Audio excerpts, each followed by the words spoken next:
We tested that 30,500 level, put in the doji right there. It then collapsed, then reiterated a move back up. 네, 안녕하세요. 백구입니다. 오늘 영상 해외 대표 블리시 트레이더인 가레스 솔로웨이 최근 비트코인 시장 분석 영상 준비를 했습니다. 가레스 솔로웨이는 현재 이 구간이 깨졌을 때 25K까지 하락을 생각하고 있다라고 하고요. 비트코인 두 가지 기술적 가격대를 중요시 보고 있다라고 합니다. 함께 보시죠. Hey everybody, welcome to today's play call. I want to talk to you about some key charts making waves that I think we all need to be aware of for trading purposes, for profit purposes. Let's take a look. So number one, this is the S&P 500. Nice little update today. We're right around the highs of the day. Connect this high going back to August of 2022 right through here. You are into some resistance. Now remember, this week we had a bunch of good earnings, whether it was Meta, Microsoft, Amazon looked good and then obviously fell apart. That's down a little bit. But the bottom line is next week we have the Federal Reserve FOMC decision. Expect a 25 basis points rate hike. And then also the big one, the behemoth,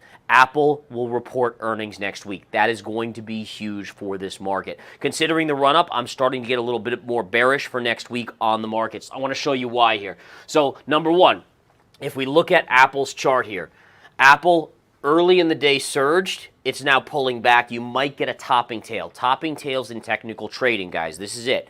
All right, they are bearish reversal signals. The fact that this is stalling out when the S&P, when the NASDAQ's near the highs of the day, that tells me there's bigger money selling there. All right, not only that, but take a look at this. Let's go to Microsoft. Microsoft had great earnings early in the week. Early upside, almost hit 310. There's a resistance line there, by the way. Look at that reversal. That would also be considered a topping tail.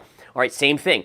If we see the markets at highs of the day and certain stocks are declining, why is that happening? The only answer is the fact that big money's unloading. If big money's unloading going into next week with the Fed, with Apple earnings, you want to be a little bit careful. Next, let's take a look at Bitcoin. Bitcoin, again, has been a whole session of chop for the last week. We tested that 30,500 level, put in the doji right there. It then collapsed, then reiterated a move back up. We're stuck in this range, 30,500 to about 27,000. That is the range you're watching. If we break above 30,500, upside to about 32.5, break 27, you're headed to 25. So those are your two technical levels. 1, 2, 1, 2, 3, 4.